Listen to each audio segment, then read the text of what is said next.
Pronto. E aí, gente, o que acharam do vídeo? Das explicações?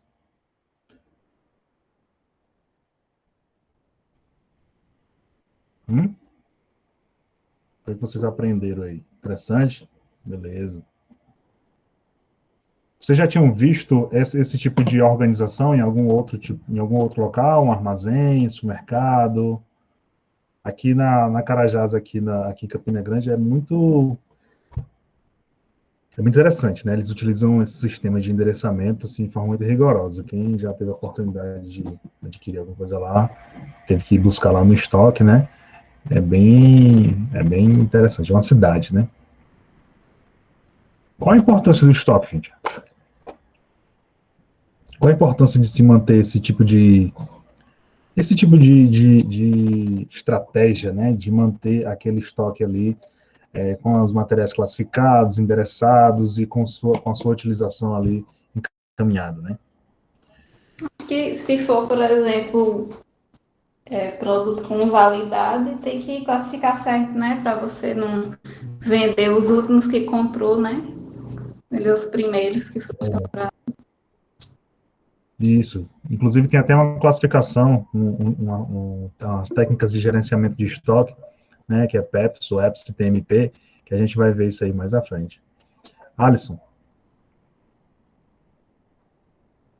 pode falar. Abre fila.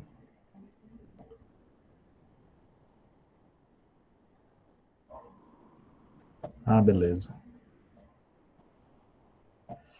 Vocês viram a complexidade que é gerenciar aquela quantidade de itens, né? Se vocês compararem aí com o gerenciamento particular de vocês, dos itens que vocês têm no dia a dia, dos itens de consumo, né, que vocês têm no dia a dia, seja seus lápis, seus materiais escolares, seja seus materiais pessoais, enfim, ou até mesmo em alguma empresa que você trabalhe, se você trabalha ali com 200 itens, 500 itens, 1000 itens, até com muito esforço e organização, você conseguiria individualmente ali no papel, né, conseguir organizar, conseguir gerenciar aquilo ali no olho, ou até mesmo uma classificação ali mais tímida, ali, mais simples ali no seu caderno de anotações. Porém, se você for gerenciar um almoxarifado ali com 5.000 itens, 10.000 itens, não tem como. Não tem como você fazer isso sem um sistema. Quando eu digo sem um sistema, não necessariamente é um sistema computacional. Hoje, sim, é um sistema computacional. Mas nem sempre foi assim, né? Você tinha lá as fichas de estoques, e você fazia as conferências, as entradas e as saídas, e aí os estoquistas iam conferir ali, baseado no que estava registrado ali, né, no papel. Então, gente, tem um sistema de gerenciamento de materiais, hoje em dia até no setor público, né, porque a gente costuma falar que o setor público é um pouco atrasado e tal, mas eu já falei demais sobre isso para vocês, né, no setor público, a gente tem um pouco mais de cautela ao implementar uma inovação. E no setor privado, não. Você pode implementar uma inovação, dá errado e você volta atrás e muda. Mas no setor público, não. Você tem que ter muita segurança. Bom, mas ultrapassando isso. Hoje em dia, nós temos vários sistemas de controle de estoque, mas a gente tem um uso especial, eu não vou lembrar a sigla aqui, para o gerenciamento de materiais no setor público. Inclusive, a universidade utiliza, todos os órgãos utilizam. Né? Então, o material chega na universidade, ou chega no órgão, ele é conferido, né, ele é dado baixa, ele entra, quando ele sai para entregar para alguém, para algum usuário, né, quando ele é demandado, ele também tem o mesmo rigor burocrático para sair ali do estoque, né. Se não tivesse assim, se não fosse assim, nem sempre foi assim, né, mas se não tivesse esse rigor burocrático, as pessoas utilizariam sem nenhum critério e aí passariam a ter muito desperdício, né, materiais. Ele sempre foi assim, porque teve uma época que o setor público era terra sem lei, né? Não faz muito tempo, não. Isso acho que foi na década de 80, década de 80, principalmente, 80 para trás, né? Não existia um critério muito rigoroso de controle de estoque, né? Então as pessoas iam lá, pegavam, consumiam, pega aí, é do Estado. Pega aí, isso é nosso mesmo. Isso aí é do setor público, vai lá. Ainda tem esse tipo de comportamento? Tem. Muita gente tem esse tipo de comportamento errôneo, né? Esse tipo de comportamento que só faz prejudicar ele mesmo. Mas até bem pouco tempo era muito comum não ter esse controle, não ter esse estoque, não ter, tendo um estoque tinha, né? Não tinha esse controle, esse rigor. Hoje em dia é um pouco mais difícil. Dá para fazer? Dá. Muita gente faz, mas é um pouco mais difícil. Para você ter uma ideia, tem uma vez que eu estava precisando de umas cartolinas para fazer uma aula. E aí eu, né, no afã de fazer aquilo rápido, né, liguei para o responsável lá pelo almoxarifado e disse, fulano, estou precisando de 8 cartolinas, rapaz, para fazer uma aula aqui, já vai começar. Eu pensei que aqui na UASP, a UASP tinha, não tem, só tem daí. O secretário disse que tem que pedir do estoque, tem que pedir do almoxarifado. Tudo bem, professor, é só o senhor preencher aí a ficha de requisição de materiais, assinar, o chefe imediato assina, o senhor manda para cá, a gente libera. Beleza, acho que era 5 cartolinas. Aí tá certo, o correto é isso mesmo, né? Não é bodega, né? Que você pega lá e bota aí no meu nome aí, depois eu venho acertar o negócio.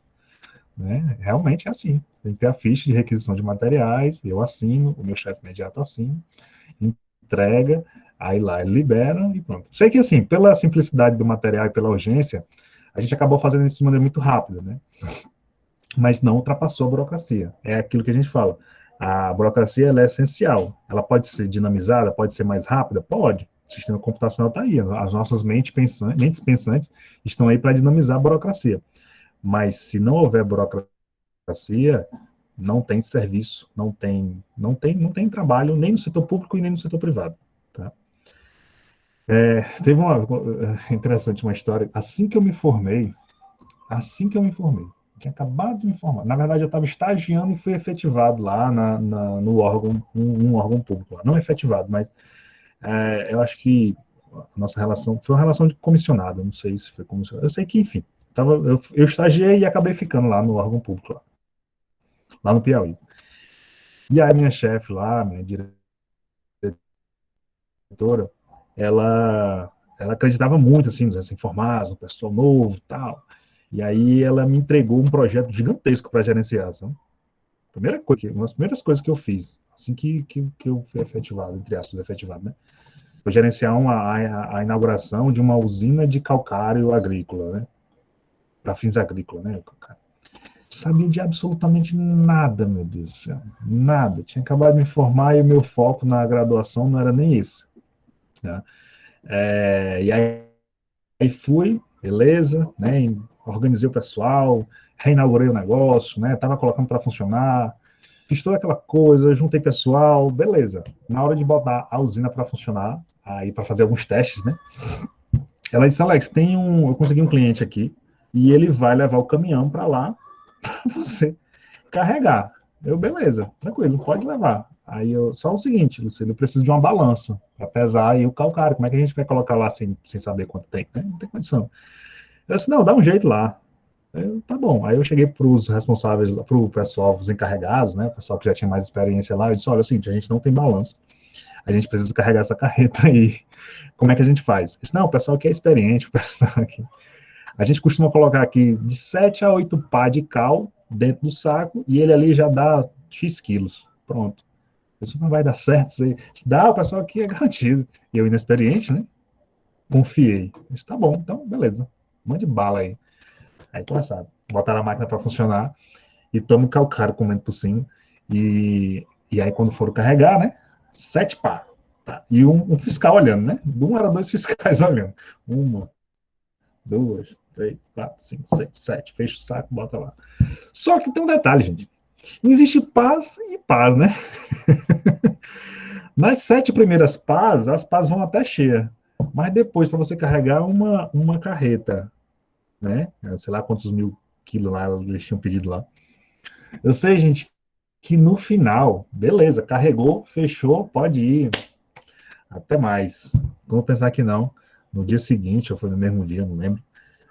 O cara que comprou lá, né? Ligou para mim e disse: olha, tem uma diferença aqui de quase 30% do que eu comprei. Aí vai o abacaxi e o ciribolo. Era uma certa distância que a carreta tinha levado, tinha ido para lá, acho que eram uns uns 170, 300 quilômetros, uma coisa assim, um número alto, assim. Eu sei que era isso porque a gente ficava na parte central, lá do Piauí, e essa divisa era na parte sul, né? Então ia pelo menos uns 300 quilômetros, com certeza, para pesar essa carreta. Quando ela foi pesada lá, tinha uma diferença altíssima, claro, né? Altíssima, altíssima. E aí, quando pesaram lá, veio a confusão, e aí a gente teve que resolver. Eu sei que no final a gente dispensou o pagamento. Quando eu fui resolver lá, o cara da carreta tinha jogado todo o material lá na fronteira, né? Porque o cara que tinha comprado não ia querer mais, tinha pagado, não ia querer mais. Tinha pagado o frete, né? Não tinha pagado pra gente, mas não ia querer mais. Porque a gente dispensou o material, dispensou o pagamento. E aí, o fim da história é esse. Se você não tiver uma acurácia e um controle rígido, né, da forma como o seu material entra ou sai da sua organização, é minimamente idiotice, né? Nesse caso, foi uma burrice e infantilidade minha, né? Inexperiência minha, né? Demais. Né? Além de inexperiência, uma infantilidade e uma burrice tremenda, né? De você confiar e achar que aquilo vai bater o peso baseado na quantidade de pá. Né? Não existe isso. Nem para você construir uma casa você vai nessa quantidade de pá. Então, esse tipo de erro absurdo, né? Pode acontecer. Enfim, não fui demitido por isso, né? Não sei se vocês estão me perguntando, professor, foi por isso que você vai parar aqui, né? Não fui demitido por isso. A gente conseguiu resolver lá. Era só um teste, era só uma experiência para fazer, para saber se a usina funcionava bem. E a gente acabou dando continuidade, né? Depois foi providenciado lá a balança e tal. E aí a usina continuou funcionando de maneira normal, né, até eu sair, deixei lá funcionando. Então, se você não tem essa acurácia, e a acurácia é essa rigidez no seu controle. E no meu caso lá, que estoque era esse? Era o estoque de produtos acabados, né? Porque ainda tem isso, né? A gente tem diversos tipos de estoque. A gente tem o estoque de produtos acabados, a gente tem o estoque de peças intermediárias, a gente tem o estoque de matéria-prima, a gente tem que gerenciar diversos tipos de estoque numa indústria, né? No caso, numa indústria dessa. Na empresa que você tem, ou que você trabalha, você também tem diversos estoques aí. Tem o estoque de produtos, quando esses produtos chegam para você, né, que ele vem do fornecedor, que chega para você, você precisa gerenciar aquele estoque, se você vai acondicionar ele no seu quarto, se você vai acondicionar ele no departamento que você já separou para aquilo, ou se você, na empresa que você trabalha, já existe um local para você gerenciar aquele estoque que chega, né, você pode gerenciar matérias-primas, né? No caso, se você trabalha nesse caso, né? Numa usina, né? Uma pedreira, por exemplo. E aí você tem matérias-primas para poder fazer aquela pedreira funcionar. Né? Então chega lá alguns insumos para você explodir, se você ainda faz aquele tipo de explosão. Se você trabalha com uma indústria de refrigerantes, né? Você tem lá o xarope e tal. Então você tem um local onde você gerencia a matéria-prima, você tem um local onde você gerencia o produto os materiais em andamento, em processamento, né? As peças que são utilizadas para o meio do processo. Por exemplo, se você gerencia aí uma indústria automobilística, né? O estoque de uma indústria automobilística, tem lá a matéria-prima quando chega, né? A borracha, a tinta, etc. Tem os produtos meios, que são as peças. Então, você tem lá um estoque de volantes, né? Um estoque de parafusos, um estoque de bancos, né? Um estoque de material ali que você vai utilizar para fabricar o carro. E aí, depois de fabricado o carro, você tem ainda o estoque de produtos acabados, que são os automóveis, que são aqueles grandes pátios, né? Então, nesse exemplo aí, você tem diversos tipos de estoque para gerenciar. No setor público também não é diferente. No setor público é muito mais comum a gente gerenciar estoque de material de expediente, mas você pode ter aí estoque de materiais acabados, estoque de matéria-prima, certamente. No caso das vacinas, né, é um estoque de materiais acabados. Por mais que não tenha sido feita a produção daquelas vacinas, né, que o Estado não tivesse produzido, tem que o Instituto Butantan é um estudo público, né, a Fiocruz também. Então, lá eles têm o estoque, pronto, é um exemplo até interessante do setor público, né. A Fiocruz, ela tem lá os insumos, né, que vêm esqueci até a sigla agora, o aluno, se estiver aí na ponta da língua, me diz aí. Os insumos de vacina, né, que chegam lá do exterior, e aí precisa armazenar aqueles insumos, uma siglazinha, FSA, né, não sei. Esses insumos são gerenciados ali, né, são armazenados, e aí depois passa para a produção da vacina em si, e aí depois vai para o envasamento, né? Depois de envasado, tem lá os locais onde aquelas vacinas prontas vão ser armazenadas. A depender do tipo de vacina, ela é armazenada de uma forma ou de outra, né? De maneira diferente. Então, gente, ter esse estoque no trabalho de vocês, ter esse estoque na organização, é fundamental. E gerenciar esse estoque vai levar você a ter o seu sistema produzindo de maneira plena, né, contínua, ou vai ter gargalos na produção. Olha os gargalos que a gente viu aí por falta de insumo, né, na produção de vacina. Ah, teve um conflito diplomático entre Brasil e China, China bloqueou aí os insumos. Aí a produção parou. Então a gente passou um tempo sem vacina. Teve uma época que disse assim, não tem Coronavac, a gente está aguardando. Aí, de repente, não, chegou insumo. Mas não é assim. Né? Chegou insumo agora a gente vai produzir. Daqui a um mês a gente vai ter vacina. Aí, beleza, tem vacina. Aí, mas não tem na minha cidade, né? Porque tá ainda lá no estoque de produtos acabados. Está se negociando a distribuição até chegar aqui. Aí, de repente, chega aqui, aí tem algum problema de condicionamento, perde uma ou outra quantidade de vacinas. Então, esse tipo de problema, esse tipo de situação é típico de gerenciamento de estoque. No vídeo que eu passei para vocês aí, existiu aí a influência de várias tecnologias, né? Codificações, código de barra, aquelas tecnologias de leitor de código de barra, né? Que agora é QR Code, né? Então, existem diversas formas.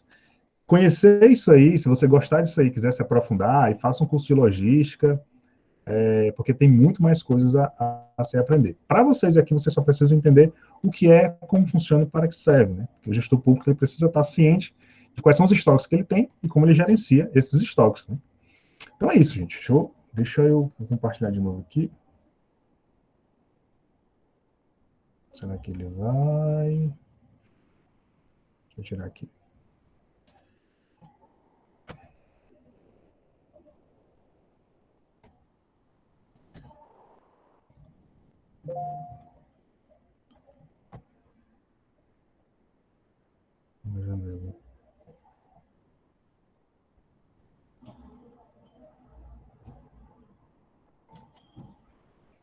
Então, e esse é o estoque, né? O que é o estoque, né? Somatório de materiais armazenados em uma organização que permanece reservados para um uso oportuno. Os exemplos que eu falei aqui para vocês, né? Os exemplos que eu falei para vocês, o estoque de produtos acabados, estoque de produtos de matéria-prima, estoque de produtos intermediários, né, etc. Ou ainda, né, é toda e qualquer porção armazenada de material com valor econômico para a organização que é reservada para emprego em momento futuro, quando se mostrar necessárias atividades organizacionais. É aquele conjunto de materiais que a gente organiza, que a gente guarda para um uso futuro, né? O conceito é bem intuitivo. Por que ter esses estoques? Né? A gente pode ter esses estoques para nos proteger de oscilações de demanda. O que são oscilações de demanda? Em janeiro, há uma demanda maior por produtos de... eu sempre confundo aqui as estações. Em janeiro faz frio ou faz calor aqui na cidade, aqui na região? Em Sumé.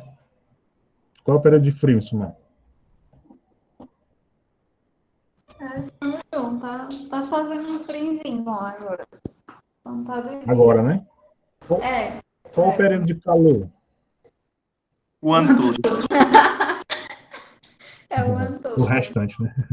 Geralmente, eu acho que deve ser entre final de junho, assim, a partir do dia 15 de junho e julho, eu acho. Eu acho mais Que em começa o calor. fevereiro. Eu acho o calor mais forte. É em fevereiro.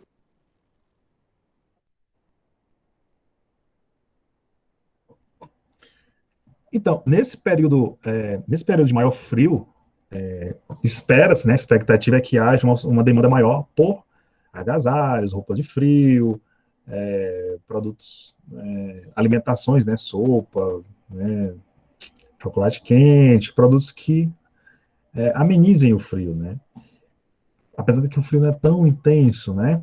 Aqui em Campina Grande já foi mais intenso. Quando eu era menor, mais novo, eu vinha passar férias aqui e sentia muito frio aqui, muito mesmo. O pessoal até comenta.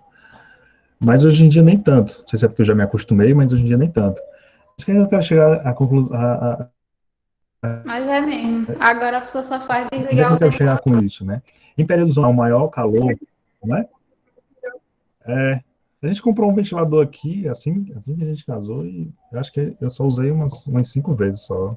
Hum, eu acho que eu já me ambientei já ao clima. Mas, enfim, esses produtos podem ser, né, o exemplo do ventilador, né, o ventilador, ele tem uma alta de vendas no período de calor, né, a venda de ar-condicionado, ela aumenta no período de calor. Então, como é que você se prepara, como é que você mantém o seu estoque para esses períodos, né? Aí você precisa gerenciar e saber quando é que vai ter uma maior demanda ou menor demanda para aqueles produtos. Abrir um pequeno negócio, né, abrir uma microempresa, uma vendazinha simples, né, aos poucos vocês vão se acostumando e ambientando se adequando, né, à demanda do mercado. Aos poucos, quem tem empresa, quem trabalha aí há mais tempo aí sabe disso, que no começo a gente bate muita cabeça, né? Compra coisa que não tem saída, e aí vai fazendo promoção para aquele produto saia, ou então compra coisas que tem muita saída, aí você vai lá e compra em pequenas quantidades, aí você fica sem saber o que fazer, porque os clientes estão procurando aquele produto, e aí você não sabe. Então, isso acontece muito no começo, e acontece muito quem não, né, depois de um tempo, né, com quem não faz estudo de demanda, que é o que a gente vai aprender na próxima aula. Quem não faz esses estudos de demanda, vai só no olho, né? Não, janeiro é o período quente, vou comprar mais isso. Não, julho é o período mais frio, aí eu vou comprar mais aquilo. Só que aí existe formas de você quantificar isso, né? Saber exatamente qual é a sua demanda, em que período tem ali, fazer uns cálculos ali que dá para você compreender. Em relação ao mercado, né? Oscilações do mercado. Às vezes o dólar está muito caro, o dólar está muito barato, e aí você tem mais estoque ou menos estoque ali, e aquilo ali pode comprometer a saída daqueles materiais. Se a gente trouxer isso para o ambiente público, né, das organizações públicas, que é o foco do nosso curso, as demandas elas podem variar conforme o uso, né, daqueles usuários, né, obviamente, sendo redundante. Então, se a gente se mantiver aí no exemplo da universidade, eu gosto de falar do exemplo da universidade, porque é um ambiente que eu trabalho, que eu conheço muito por dentro, né. Então, em períodos de aulas, existe uma demanda maior por determinados materiais. Em períodos de férias, existe uma demanda menor, né? Lápis, pincéis, papéis, etc. Até mesmo os materiais de consumo, né? No ambiente da universidade. Existem oscilações. Em relação a mercados, pode ser que o reitor deixe de fazer determinada licitação em um período do ano, e aí quando vier a fazer, esse mercado já esteja em alta já, né? Digamos, ele deixa para comprar componentes eletrônicos, deixa para comprar computadores só em um outro período, né? Então, ele não mantém estoque daquelas peças que são importantes, e aí, quando ele vier a fazer, o produto já está mais caro, e aí ele pode se perder. De outra forma, se ele tivesse um estoque legal, razoável, daqueles produtos eletrônicos, ele poderia se proteger dessas oscilações de mercado, não comprar uma coisa tão cara, né? Aí vocês, mas é o setor público, né? Como é que isso impacta? Impacta sim, inclusive agora, né? A gente está aí com um orçamento muito apertado, né?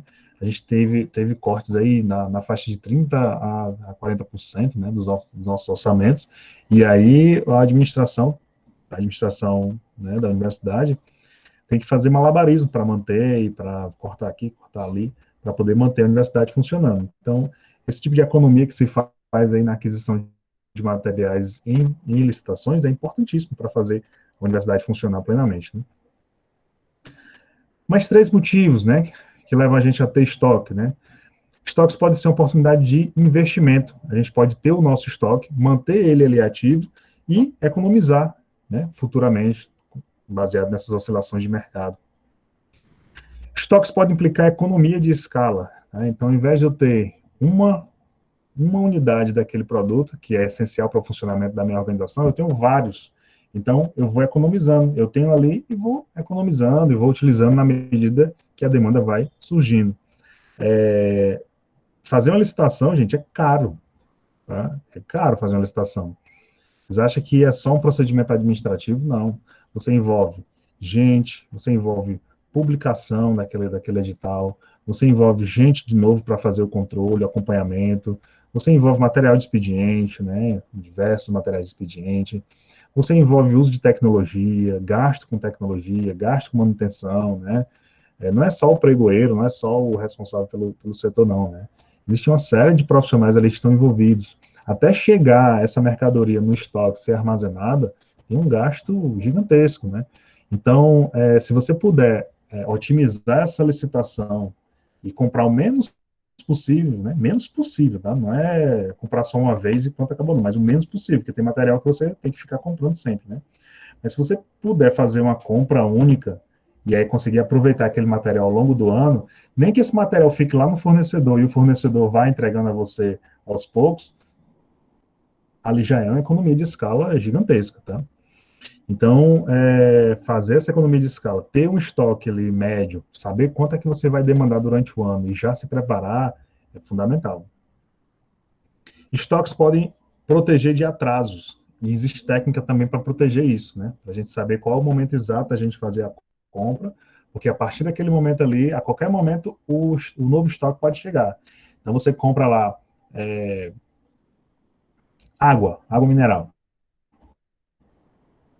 Você compra ali água mineral para o funcionamento da tua organização, e aí chega um determinado ponto que você fez um novo pedido, só que o fornecedor atrasou.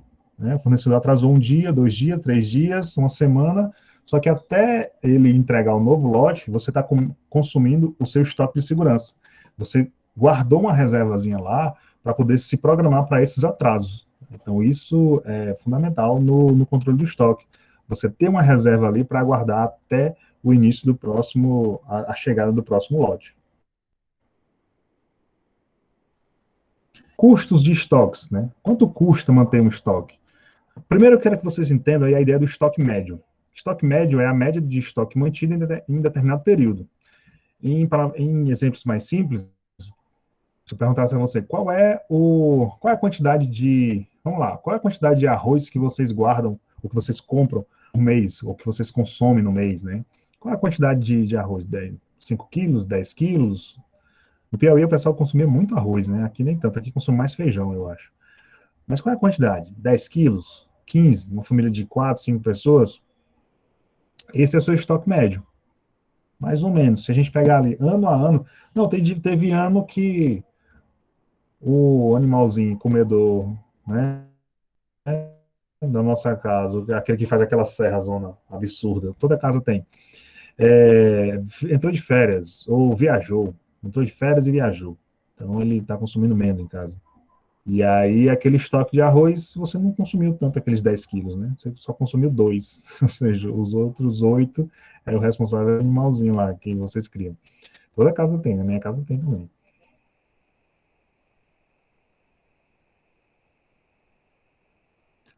E aí consegue descobrir quanto de arroz vocês consomem por mês. Então, esse é o estoque médio. E aí vale para qualquer item, tá? Qualquer item de estoque. E nós temos aí 3 tipos de custos desse estoque. Nós temos os custos diretamente proporcionais ao nível de estoque, né? Temos os inversamente proporcionais e os custos que não dependem do nível de estoque. Sempre são os mesmos custos, são os custos fixos de estoque, né? Os custos diretamente proporcionais, a gente pode ter os custos de armazenagem,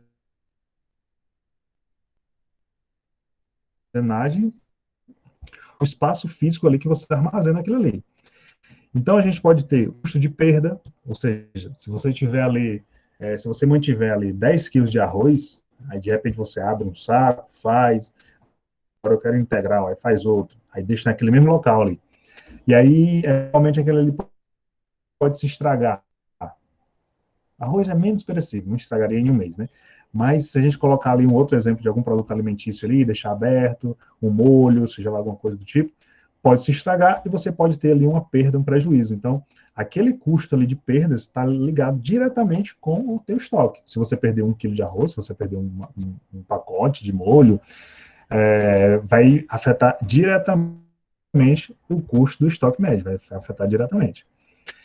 Furtos, roubos, né? Se você administra um armazém e há uma invasão, inclusive é muito comum deu até uma descansada agora.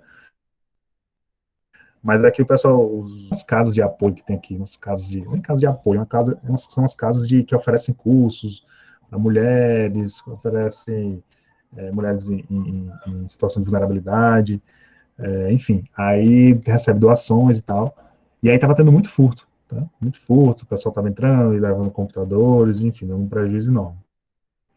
Então, esses custos afetam diretamente os custos do estoque médio, né? Se você perde por furto, então você vai ter que comprar mais, então vai ter um custo maior. Então, são custos que estão ali envolvidos diretamente. Custo de obsolescência, se os materiais se perdem, passo da validade, né? Custo do seguro do estoque, né? Então, o custo de seguro ele está diretamente relacionado ao tamanho do estoque. Então, se você quer fazer um seguro para 100, é diferente de fazer um seguro para 1.000. Então, a depender do tamanho do estoque, o custo é diferenciado. Custo de depreciação, tem materiais que se depreciam mais rápido, outros nem tanto, então vai estar diretamente relacionado com o estoque. Então, quando eu vou lembrar em custos diretamente proporcionais ao nível de estoque, é só você saber se tem relação direta ou não. Tá?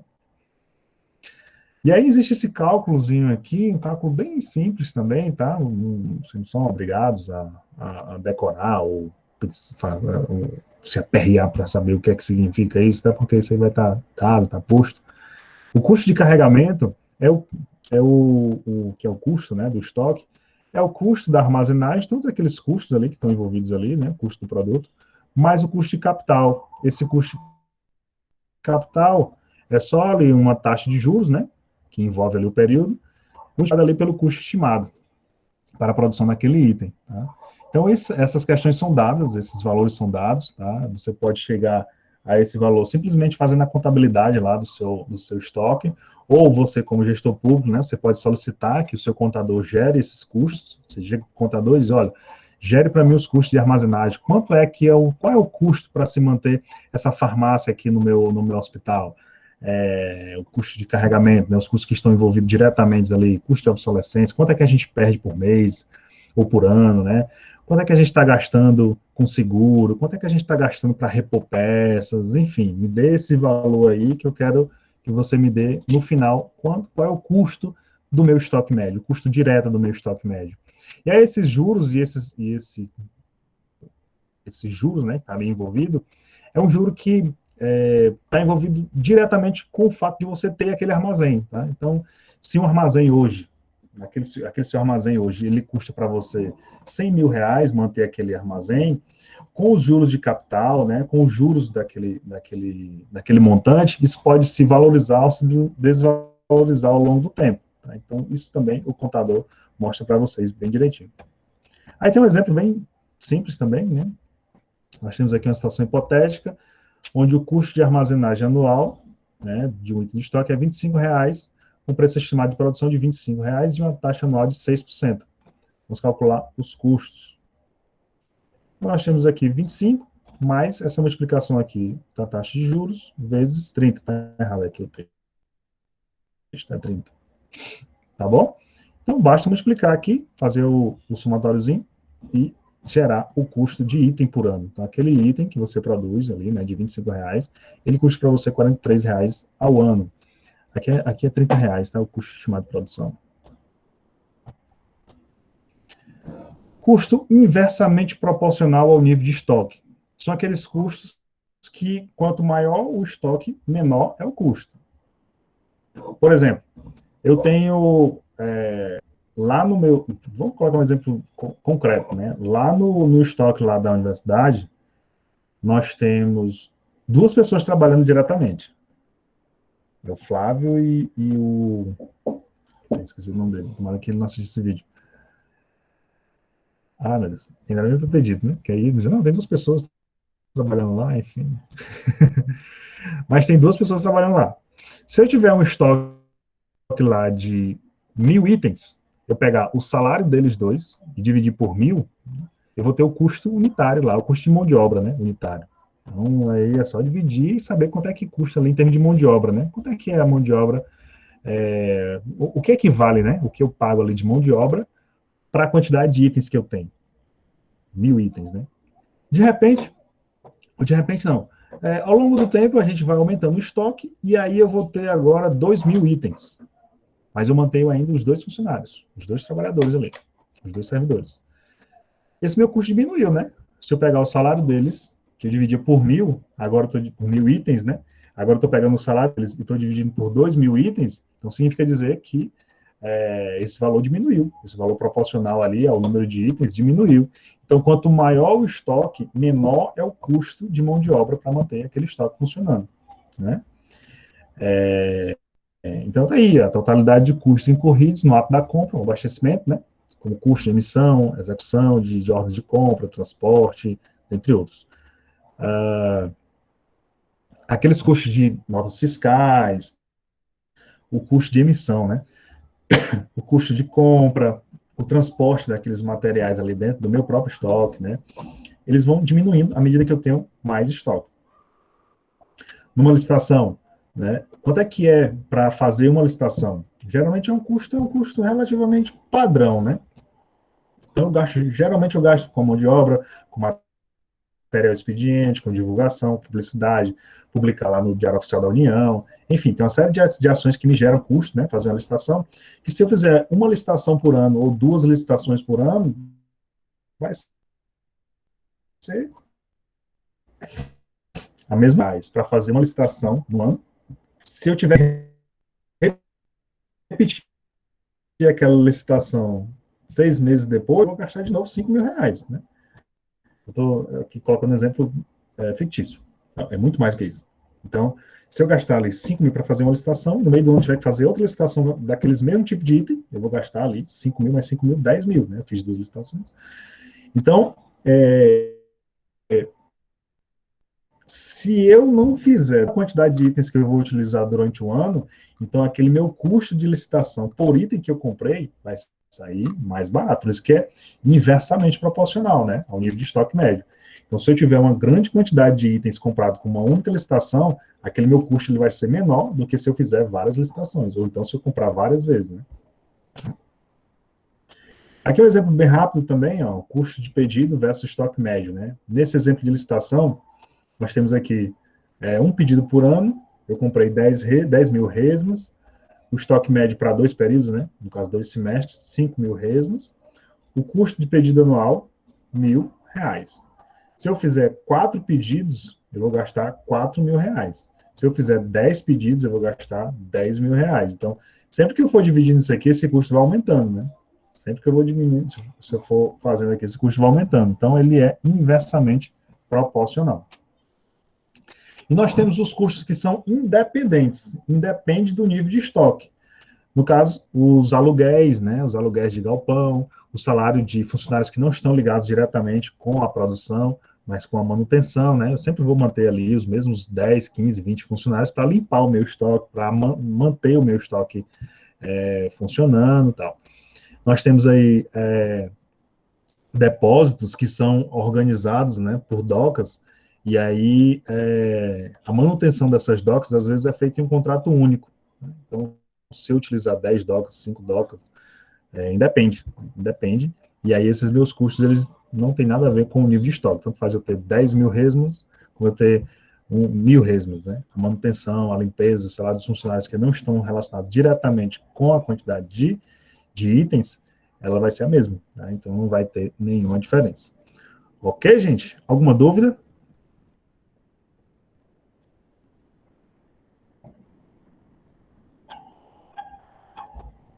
Não? Beleza.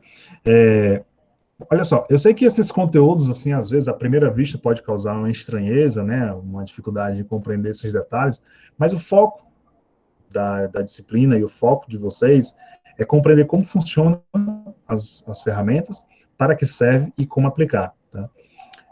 Em outras disciplinas, outras vezes que eu ministrei essa disciplina, eu peguei muito no pé. Pegava muito no pé dessas fórmulas, esses conceitos pequenos, né? O que é custo de carregamento, o que é custo de armazenagem. Mas, refletindo bem, eu vi que esse não é o intuito da disciplina para vocês. Tá? Se vocês estivessem fazendo um curso de logística, se vocês estivessem fazendo um curso de almoxarife, se vocês fossem executar isso na prática, né? A gente ia até pegar um pouquinho mais e a gente poderia apertar mais, tá? Mas não, o intuito de vocês é compreender o que é, para que serve, onde aplicar e como funciona. Então, é isso que a gente vai fazer, tá? É isso que a gente vai fazer ao longo dessa disciplina. A gente vai ter mais uma aula de gerenciamento de estoque, mais uma outra aula, que eu vou continuar falando aqui sobre essa parte mais técnica, tá? Gerenciamento de estoque, previsão de demanda, e aí, beleza, aí a gente faz uma atividade avaliativa e a gente vai para a próxima unidade. Deixa eu parar de gravar aqui. Vai ficar muito grande o vídeo.